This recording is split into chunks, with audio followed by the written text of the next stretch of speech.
What the scariest true story you know?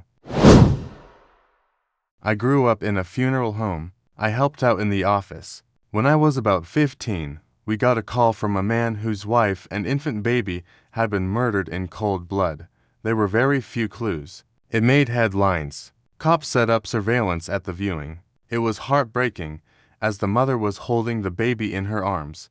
I was asked to take the flower cards and periodically get the husband and ask if he recognized the names. I then photocopied them and put them back. I did it because I was a kid. People knew me, and I was unobtrusive. I talked to the husband quite a bit. He seemed devastated and shaken. The cops told me they had an eyewitness to someone leaving the house the day of the murder. The witness was a 3-year-old girl. She recognized the man leaving. It was the husband's best friend. Turns out that the friend and the husband had made a pact to kill each other's families and run off with their secretaries. The little girl identified the friend, and I guess one of them cracked. They both went to jail on multiple counts, all on the testimony of a 3-year-old. I still cannot believe to this day that that man stood right beside me, multiple times, and I had nitrogen monoxide clue. I don't think I ever looked at life the same way after that. Edit. Thanks for the awards. But the wholesome award, LOL.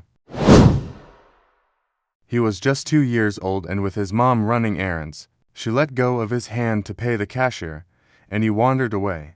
Two 10-year-old boys spotted him, lured him toward them, took him by the hands and led him away. They took him to a remote location, pushing and kicking at him the whole time. Some people questioned the 2 kids with the crying toddler, but they lied, saying he was their brother, and nobody intervened further. They took him to a secluded spot and tortured him. I don't want to recount the torture details. It's just a gruesome. They left his body on some railroad tracks, hoping that being run over by a train would make it look like an accident. He was found days later, his body severed in half by a train. The boys were caught and became the youngest convicted murderers in British history. Security footage from the day they took James shows them watching children, picking out a target, and they were just kids themselves. They were released at 18. One of them is back in jail for possessing child abuse photos on his computer. The most terrifying thing about this for me is that my own son is only 2 now, and James's murderers were just children, too. It was premeditated and intentional and entirely random. Just a momentary lapse in attention, and he became a target of 2 murderous children. Children. To think that children, younger than my stepson, are capable of such a thing. Everything about this case is just horrifying. Everything to do with Haj Mohammed Mesfwi. He was a shoemaker who lived in Morocco in the late 19th and early 20th century. He and his accomplice, a 70-year-old woman called Anna, used to drug and kill young women who came to the shop. Eventually, one of the victim's parents traced her movements to the shop, and the remains of 36 mutilated corpses were discovered nearby. Mesfwi and Anna were questioned and tortured. Anna didn't survive, but Mesfwi confessed to murdering them, usually for a tiny amount of money. His initial sentence was crucifixion, a very unusual punishment even then. However, there were many protests from powerful foreign embassies, and Morocco couldn't do much against them. Instead, he was sentenced to beheading, a more common punishment. However, the mood in Marrakesh was that this was far too lenient, so they settled on immurement, being walled up alive. A special cell was constructed in the wall of the bazaar, about to x 6 feet. Chains were attached to one wall to ensure he would be kept standing. Mesfwi wasn't told of his fate until the morning of his execution, when he was led, screaming, in chains and slowly bricked up inside. Once the last course had been laid, the crowd would fall silent until he started screaming. When they would cheer, he screamed nearly constantly for 2 days. On the 3rd day, he fell silent. The scariest true story I know is my own. I grew up with a very mentally ill and abusive father. The summer I was 16 and my younger brother was 13. My father shot my brother with a shotgun at almost point-blank range in our basement. Thankfully, it missed his heart by 2 inches and he is still alive today. I came home that evening to find my stepmother cleaning the blood off the tile floor like there was nothing to see. It was the most terrifying and surreal thing I've ever experienced. One would believe attempted murder would be enough to terminate custody rights, but alas, the police chalked it up to accidental, and my brother and I were too frightened of our father to say otherwise. At 18 and 15, respectively, my brother and I packed up and left the state, never to speak to our father again. To this day, little bits of shrapnel still surface in my brother's chest. Edit. Thank you to everyone who took time to read, comment, and upvote. This is not something I regularly share with people. I appreciate all the kindness. Copied from Wikipedia. Dengwal Rasuleto, the 19th of May 1983. 10 January 2000, was a Lithuanian girl who was sold as a sex slave in Sweden in late 1999. Her mother had abandoned her when she was 14 years old and left for the USA when she was 15 to 16 years old. She was sent from Lithuania by an older man who pretended to be her boyfriend. He promised her a job as a berry picker in Sweden and gave her a fake passport. When she arrived in Sweden, a man welcomed her and locked her in an apartment in Malmö.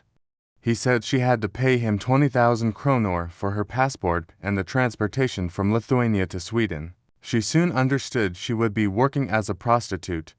Rasuleto was forced to work as a prostitute for 2 weeks before she escaped the apartment she was imprisoned in. On the 7th of January 2000, she jumped off a bridge in Malmö after escaping from the apartment and getting raped by a group of men who pretended they would help her. She died 3 days later at a hospital. Her case stirred much debate on human trafficking. I served a short stint as a fireman.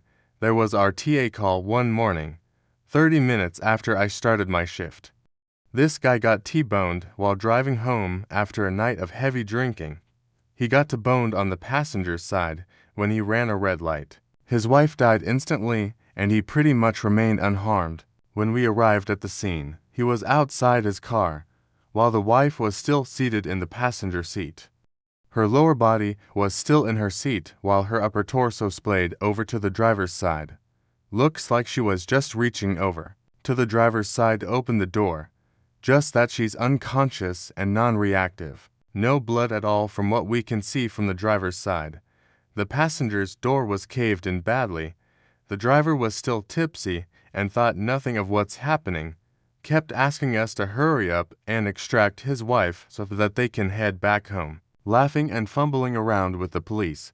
When the paramedics realized that there was no pulse, we tried extracting her from the driver's side, and we realized that her lower left body, her left pelvis to her thigh, was completely crushed, and she was impaled through her left abdomen by a piece of the door. When we told him that his wife has died, probably bled out minutes after the impact, you could see the disbelief stop kidding me slowly morphing into realization, then ending up as desperation.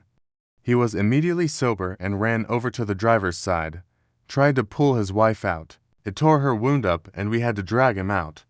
He then proceeded to the passenger side and tried to pry the cave door open. We left the scene then and let the police handle the aftermath. Saw it on the news that afternoon.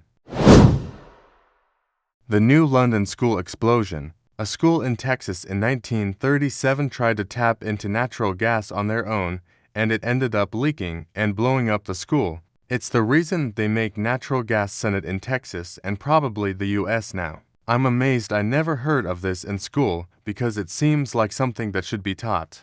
I read some survivor stories and I had fucking nightmares. It was horrible. 3 in particular stuck with me. One was a 7 or 8-year-old girl. She saw her best friend and playmate with her entire body crushed by concrete with only her shoulders and head above it. And she still had a lollipop in her mouth like she didn't know what happened. Another was a guy, I think a 16 to 17-year-old, helping undig people and bring them out of the wreckage. He saw a dad holding his daughter crying his eyes out while the back of the girl's head was broken open with her brain on the ground. Next to her, the last was a 9-ish-year-old girl who went to find her mom after it happened. There was a PTA meeting going on at the time, so there was a lot of parents at the scene. Her mom was freaking out trying to find her but didn't even recognize her. She went up to her mom and called out to her, but she just kept saying, "You're not my daughter." She was so covered in blood and ash and tears that her own mother couldn't recognize her. It was a truly horrifying thing. This story definitely isn't the scariest in these comments, but another woman fell in love with my great-grandfather, and he was already married to my great-grandmother. So she came to their home with a gun while he was at work. When my great-grandmother opened the door, she shot her point blank. However, my grandmother, then 3-ish years old, was behind her, watching everything. I guess she concluded that she wouldn't remember, or wouldn't be believed, or simply couldn't shoot a child, being a mother herself, and thankfully didn't shoot her. This was around 1930. Forensics weren't very advanced. No evidence was left. The case goes cold. Life continued on, and eventually the woman, named Lorraine, got what she wanted. She convinced my great-grandfather to marry her. She had 2 children from a previous marriage, both older than my grandmother. I don't know what happened to her first husband. Honestly, she told everyone exactly who murdered her mother, but no one believed her. Who would believe a kid who obviously misses her mother and is having trouble adjusting to her new family? People just thought she demonized her stepmother for replacing her mom, or maybe imagined it. It's an easy conclusion to reach. Honestly, and so years and years pass. She grows up with her mother's murderer in her own house, sleeping rooms away. And Lorraine knows that she knows. She appears like the perfect housewife, swooping in and caring for the grieving father and child. My grandmother grows up tormented by her and her children. There was obvious favoritism.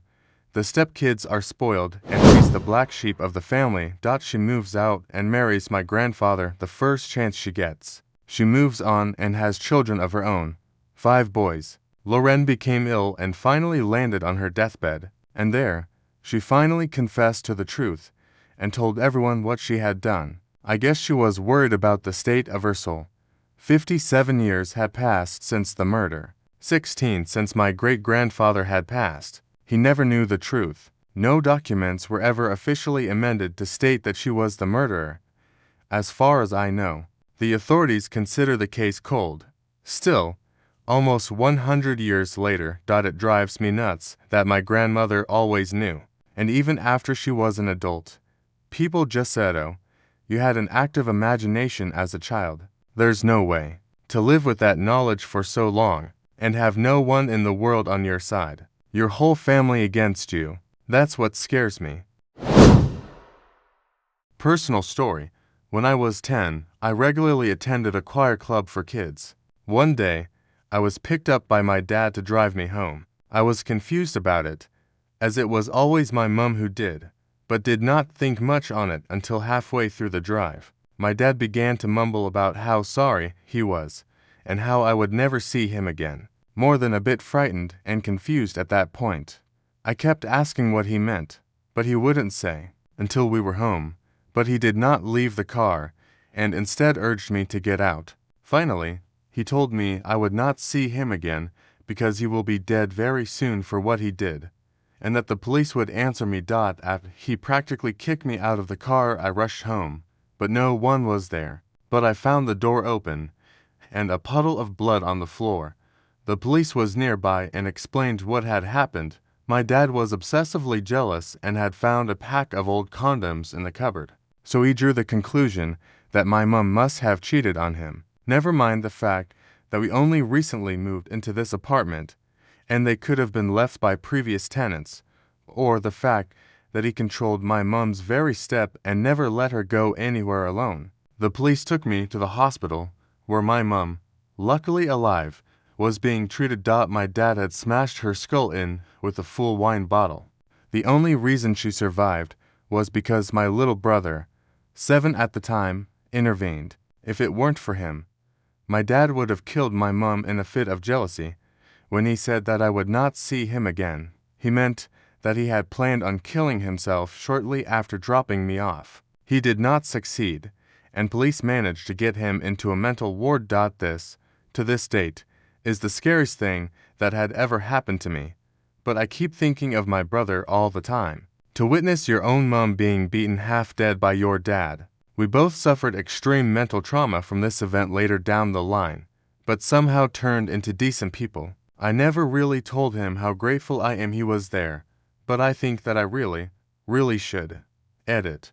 Despite what my mom went through, she is the most cheerful and sweetest woman I have ever known. It takes real strength to come out of such an abusive marriage and continue to live your life in such a positive way, and also raise her 2 children alone. This story definitely isn't the scariest in these comments, but another woman fell in love with my great-grandfather, and he was already married to my great-grandmother, so she came to their home with a gun while he was at work. When my great-grandmother opened the door, she shot her point blank. However, my grandmother, then 3-ish years old, was behind her, watching everything. I guess she concluded that she wouldn't remember, or wouldn't be believed, or simply couldn't shoot a child, being a mother herself, and thankfully didn't shoot her. This was around 1930. Forensics weren't very advanced. No evidence was left. The case goes cold. Life continued on, and eventually the woman, named Lorraine, got what she wanted. She convinced my great-grandfather to marry her. She had 2 children from a previous marriage, both older than my grandmother. I don't know what happened to her first husband. Honestly, she told everyone exactly who murdered her mother, but no one believed her. Who would believe a kid who obviously misses her mother and is having trouble adjusting to her new family? People just thought she demonized her stepmother for replacing her mom, or maybe imagined it. It's an easy conclusion to reach. Honestly, and so years and years pass. She grows up with her mother's murderer in her own house, sleeping rooms away. And Lorraine knows that she knows. She appears like the perfect housewife, swooping in and caring for the grieving father and child. My grandmother grows up tormented by her and her children. There was obvious favoritism. The stepkids are spoiled, and she's the black sheep of the family. She moves out and marries my grandfather the first chance she gets. She moves on and has children of her own, 5 boys. Lorraine became ill and finally landed on her deathbed, and there, she finally confessed to the truth and told everyone what she had done. I guess she was worried about the state of her soul. 57 years had passed since the murder. 16 since my great-grandfather had passed. He never knew the truth. No documents were ever officially amended to state that she was the murderer. As far as I know, the authorities consider the case cold. Still, almost 100 years later, it drives me nuts that my grandmother always knew. And even after she was an adult, people just said, "Oh, you had an active imagination as a child." There's no way to live with that knowledge for so long and have no one in the world on your side. Your whole family against you. That's what scares me. The murder of the Gryan family. A deranged pedo named Joseph Edward Duncan was already on the run from the cops for a past sexual assault. He was incredibly charming and manipulative, and was truly pure evil. He camped outside a family's rural home, unseen by them. He picked it out after driving past it and seeing children's toys outside. He watched them from afar, got to know their routine with the intent of kidnapping the children. 10-year-old Dylan, 8-year-old Shasta. Jed found the lock on the door was broken, entered the home in the middle of the night and tied up the mom, dad, and teenage son. He put Shasta and Dylan in his car and killed the rest of the family with a hammer. He traveled around various campsites and cabins with Shasta and Dylan captive, sexually abusing, torturing, and raping them. He eventually shot Dylan, but Shasta talked him out of killing her. Jed ended up telling her she taught him how to love. The scariest part is a CCTV footage of Jed and Shasta at a gas station, because you could easily believe they were just a normal dad and a grumpy daughter if you were an onlooker. https://utu.b/zttd-myq. Eventually, he took her to a diner where he was finally apprehended when a waitress noticed something was up, and Shasta was saved after 7 weeks in his clutches. As he was dragged away, he called to her, "Promise me you'll visit me in prison," and she said she would. I don't know if she ever did, Jed was put on death row and found to be guilty of 3 previous child murders. He died a few months ago from cancer. But the worst part of it all, how horrible Shasta's life has been afterwards. Drug addiction, in and out of jail, losing her children, etc. Just the most horrifying story ever.